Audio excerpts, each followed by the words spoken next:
আসসালামু আলাইকুম। এই ভিডিওতে আমি আপনাদের সাথে ওয়ান্ডারশেয়ারের এড্রোম্যাক্স নামের একটা সফটওয়্যারের সাথে পরিচয় করে দিই। মূলত এই ধরনের সফটওয়্যার কীভাবে কাজ করে বা কোন পারপাসে আমরা ব্যবহার করতে পারি। দেখেন, বিভিন্ন ডায়াগ্রাম তৈরি করার জন্য, ফ্লো চার্ট তৈরি করার জন্য, বা আপনি একটা বাসার ডিজাইন করতে চাচ্ছেন, সেই বাসার রুমের ডিজাইনটা কেমন হবে বা ইলেকট্রিক্যাল প্ল্যানগুলো কেমন হবে, তো এই সমস্ত কিছুর জন্য কিন্তু আমরা এই ধরনের সফটওয়্যার ব্যবহার করতে পারি, মানে এই সফটওয়্যারটা ব্যবহার করতে পারি। খুবই পপুলার ওয়ান্ডারশেয়ার কোম্পানি, আপনারা অনেকে জানেন। এছাড়া আরও অনেক পারপাসে কিন্তু এই সফটওয়্যারটি ব্যবহার করা যেতে পারে। তো মূলত তাদের একটা পেইড ভিডিও এটা। তো আপনি চাইলে ভিডিওটি স্কিপ করতে পারেন বা দেখতে পারেন যে এই ধরনের সফটওয়্যার কীভাবে কাজ করে। তো চলুন শুরু করে আজকের ভিডিও। ডেসক্রিপশন বক্সে দেওয়া লিঙ্ক থেকে সফটওয়্যারটি ডাউনলোড করার পরে আপনারা যখন ওপেন করবেন তখন এমন একটা পেজ দেখতে পারবেন যেখানে আপনার বাম পাশে বেশ কিছু ট্যাব দেখতে পাচ্ছেন এবং হোম পেজেও রিকমেন্ডেডে অনেকগুলো ডায়াগ্রাম দেখতে পাচ্ছেন। আপনি চাইলে এখান থেকে কোনো ম্যাপ সিলেক্ট করে ক্রিয়েট নাওতে দিলে সেই ম্যাপটা অনুযায়ী আপনি ম্যাপ তৈরি করতে পারবেন, বিভিন্ন ডায়াগ্রাম আঁকতে পারবেন। এছাড়াও আপনি যদি চান তো এই সবগুলো ট্যাব এখান থেকে দেখতে পারেন। যেমন বেসিকে যদি আপনি ক্লিক করেন তো দেখবেন বেসিকের ভিতরে আরও কিছু ট্যাব আছে। এই ট্যাবগুলোতে ক্লিক করলে দেখতে পারবেন এখানে basic diagram, flow chart, mind map, organisational chart, graphic chart, form, প্রত্যেকটা ট্যাব অনুযায়ী আপনি দেখতে পারবেন। এছাড়াও আছে আপনার বিজনেসের জন্য business management, quality management, strategy planning, marketing analysis, canvas. এখানে অনেক ধরনের ডায়াগ্রাম দেওয়া আছে যেগুলো আপনারা এখান থেকে ইউজ ইমিডিয়েটলিতে ক্লিক করলে ওপেন হয়ে যাবে এবং আপনি আপনার মতো করে এগুলো মডিফাই করতে পারবেন। এছাড়াও আছে project management, software and database, software development, database modelling, floor plan. বিশেষ করে যারা সিভিল ইঞ্জিনিয়ার আছে তাদের এই ফ্লোর প্ল্যানগুলো খুবই দরকারি। এছাড়া আছে ক্রাইম সিন। ক্রাইম সিনের ফ্লো চার্ট আসলে তৈরি করা অনেক কষ্টের।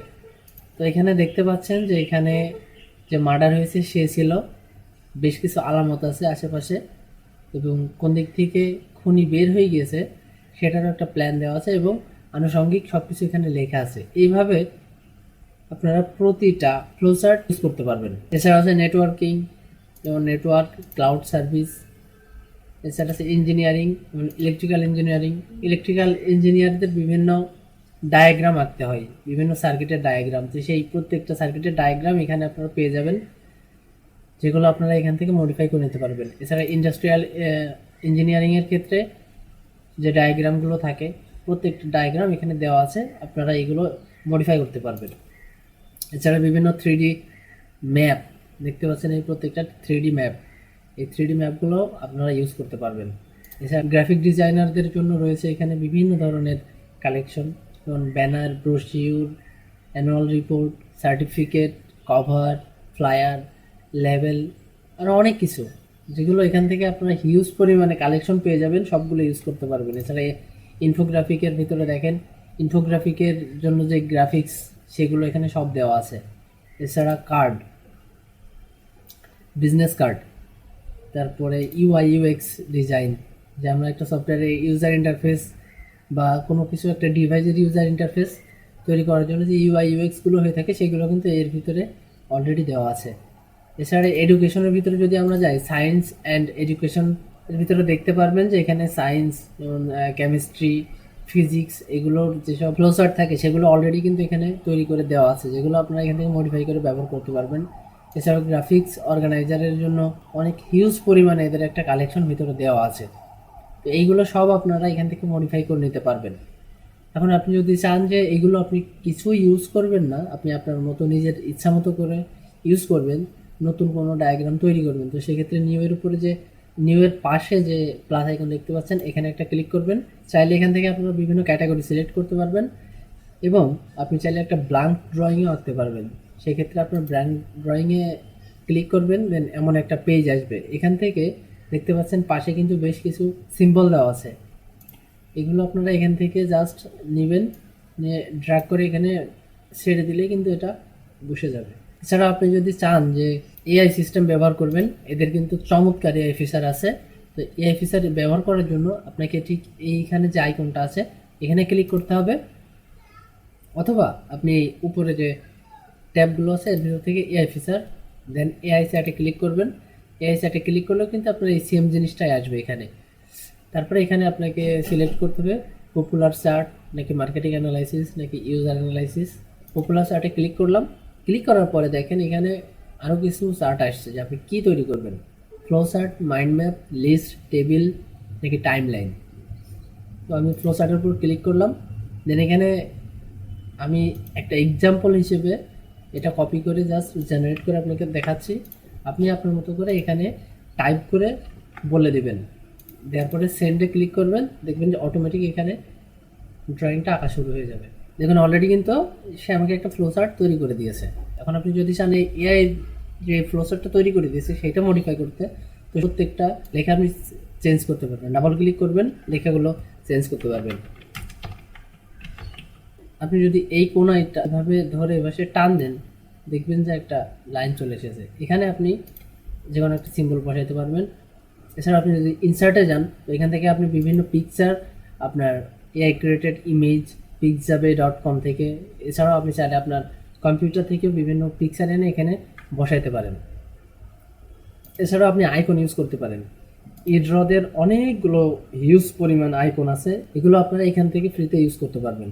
এছাড়াও আপনি যদি আইকনে ক্লিক করেন, তো এখানে দেখেন আইকন ফন্ট আইকনস, এখানে ক্লিক করলে এখানে আপনারা যতগুলো আইকন পাবেন প্রত্যেকটা আইকনের কালার আপনারা চেঞ্জ করে এখান থেকে ইউজ করতে পারবেন।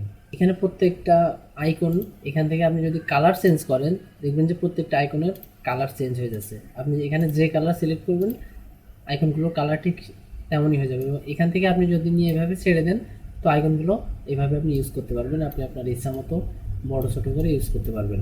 এছাড়াও আপনি যদি চান এখান থেকে তাদের আরও অনেকগুলো আইকন ইউজ করতে পারবেন। এখানে হিউজ পরিমাণে আইকন দেওয়া আছে।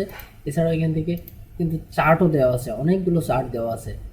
এখানে ঢুকলে আপনি হিউজ পরিমাণে চার্ট পেয়ে যাবেন, হিউজ পরিমাণ, যেগুলো এখান থেকে স্টার্ট ইউজিং নাওতে ক্লিক করলে অটোমেটিক এখান থেকে ইনসার্ট ইনটু ক্যানভাস দিলে এখানে কিন্তু আপনার ক্যানভাসে অটোমেটিকলি এটা চলে আসবে। তো এইভাবে আপনারা টুলস ইউজ করে কিন্তু খুব ভালোভাবে একটা প্রোসার তৈরি করতে পারবেন। এছাড়া আমি যদি এখান থেকে আপনার মার্কেটিং অ্যানালাইসিসের উপর ক্লিক করি, যে কোনো একটাতে ক্লিক করলাম, এখান থেকে এক্সাম্পল নিলাম একটা, সেন্ডে ক্লিক করলাম, সুন্দর একটা আমাকে চার্ট তৈরি করে দিয়েছে এবং সেটা কয়েক সেকেন্ডের মধ্যেই। এইভাবে আপনি তাদের এআই ফিচারটাকে ইউজ করে খুব সহজেই একটা চার্ট তৈরি করে নিতে পারবেন। এছাড়াও আপনি চাইলে এখান থেকে এআই দ্বারা ছবি জেনারেট করতে পারবেন। আমি এখানে একটা কমান্ড দিচ্ছি এবং এখান থেকে আমি আমার ছবি রেশিও সিলেক্ট করে নিচ্ছি এবং এখান থেকে এইচডিতে দিয়ে আমি জাস্ট এখানে কিউতে ক্লিক করলাম, ক্লিয়ার স্টার্ট ক্রিয়েটিং। এখানে অল্প কিছুক্ষণ আপনি ওয়েট করবেন, দেখবেন চমৎকার একটা ছবি কিন্তু তা এসে তৈরি করে দেবে। দেখতেই পাচ্ছেন খুব চমৎকার একটা ছবি কয়েক সেকেন্ডের ভিতরে সে কিন্তু জেনারেট করে দিয়েছে। তো জেনারিক মডেলে প্রম্পট দিয়ে এখানে স্টার্ট ক্রিয়েটিংয়ে ক্লিক করবেন এবং এখান থেকে আপনি আপনার ক্যাটাগরি সিলেক্ট করবেন, করে স্টার্ট ক্রিয়েটিংয়ে দিবেন, দেখবেন সুন্দর একটা ছবি কিন্তু সে জেনারেট করে দিবে। তো দেখতে পাচ্ছেন চমৎকার একটা ছবি কিন্তু সে জেনারেট করে দিয়েছে। এছাড়া তাদের আরেকটা ফিচার আছে, সেটা হচ্ছে ইমেজ টু ইমেজ। আপনি একটা ইমেজকে বিভিন্ন ভার্সনে পরিবর্তন করতে পারবেন। দেন এখান থেকে আপনি আপনার ভার্সন সিলেক্ট করবেন। তো এক্ষেত্রে আমি দিলাম সাইবারপাঙ্ক 2, স্টার্ট ক্রিয়েটিংয়ে ক্লিক করলাম। দেখতে পাচ্ছেন এই ছবিটার একটা সাইবারপাঙ্ক ভার্সন সে তৈরি করে দিয়েছে। তো এই ছবিটা আপনি চাইলে এখান থেকে ডাউনলোডে ক্লিক করে ডাউনলোড করতে পারবেন এবং এখান থেকে চাইলে ইনসার্টে ক্লিক করতে পারবেন। ইনসার্টে ক্লিক করলে ছবিটা কিন্তু চার্টের উপরে চলে আসবে। এছাড়াও তাদের আরেকটা ফিচার আছে, সেটা হচ্ছে ইমেজ টু টেক্সট এক্সট্রাকশন। তো এটার উপর ক্লিক করে আপনি আপনার গ্যালারি থেকে ছবিটা সিলেক্ট করবেন, দেন এটাতে স্টার্টে ক্লিক করবেন, দেখবেন কিছুক্ষণের ভিতরে সেই ছবির থেকে টেক্সটগুলো আপনাকে আলাদা করে দেওয়া হবে। ছবিতে যতগুলো টেক্সট আছে সবগুলো টেক্সট আমাকে আলাদা করে দেওয়া হয়েছে। এখন ক্রিয়েটে যদি ক্লিক করি, তো আমি দেখতে পাবো প্রত্যেকটা টেক্সট কিন্তু এখানে আমার ফ্লোচার্টে চলে এসেছে। এখন আপনি যদি চান যে আপনার ফাইলটাকে সেভ করবেন, তো সেক্ষেত্রে আপনি এখান থেকে ফাইলে যাবেন, দেন সেভে ক্লিক করবেন। দেন এখান থেকে আপনি চাইলে তাদের যে ক্লাউড আছে সেখানেও সেভ করতে পারেন। দেন তারপরে আপনি চাইলে পার্সোনাল টেমপ্লেটে সেভ করতে পারেন। এছাড়া আপনি চাইলে আপনার ব্রাউজারে ক্লিক করে আপনার কম্পিউটারে যে কোনো ফোল্ডারে সিলেক্ট করতে পারবেন। এছাড়াও আপনি এই সেম চার্টটাকে আপনি চাইলে বিভিন্ন ফরম্যাটে কনভার্ট করতে পারবেন। সেটা হচ্ছে আপনার জেপিজি বা পিএনজি এই ধরনের ফরম্যাটে। এছাড়াও PDF, Word, Excel, PPT, SVG, HTML, Visio, PS বা ইপিএস, এই প্রত্যেকটা ফরম্যাটে এখান থেকে আপনি চাইলে এক্সপোর্ট করে নিতে পারবেন। জাস্ট সিলেক্ট করবেন, দেন এখান থেকে এক্সপোর্টে ক্লিক করবেন, কিছুক্ষণ ওয়েট করবেন, দেখবেন যে আপনার ফাইলটা এক্সপোর্ট হয়ে গেছে। আমাদের ফাইলটা কিন্তু আমরা এক্সপোর্ট করে ফেলেছি এক্সেল ফাইলে। এছাড়াও আপনি চাইলে সরাসরি এখান থেকে প্রিন্ট করতে পারবেন। তো এই ছিল আজকের ভিডিও, আশা করছি ভিডিওটা ভালো লেগেছে। তো এই ছিল আজকের ভিডিও, সফটওয়্যারটির লিঙ্ক ডেসক্রিপশন বক্সে দেওয়া আছে। আপনাদের সাথে কথা হবে খুব শীঘ্রই আমাদের পরবর্তী ভিডিওতে। আমি আদনান আজকে এখানে যাচ্ছি। আসসালামু আলাইকুম।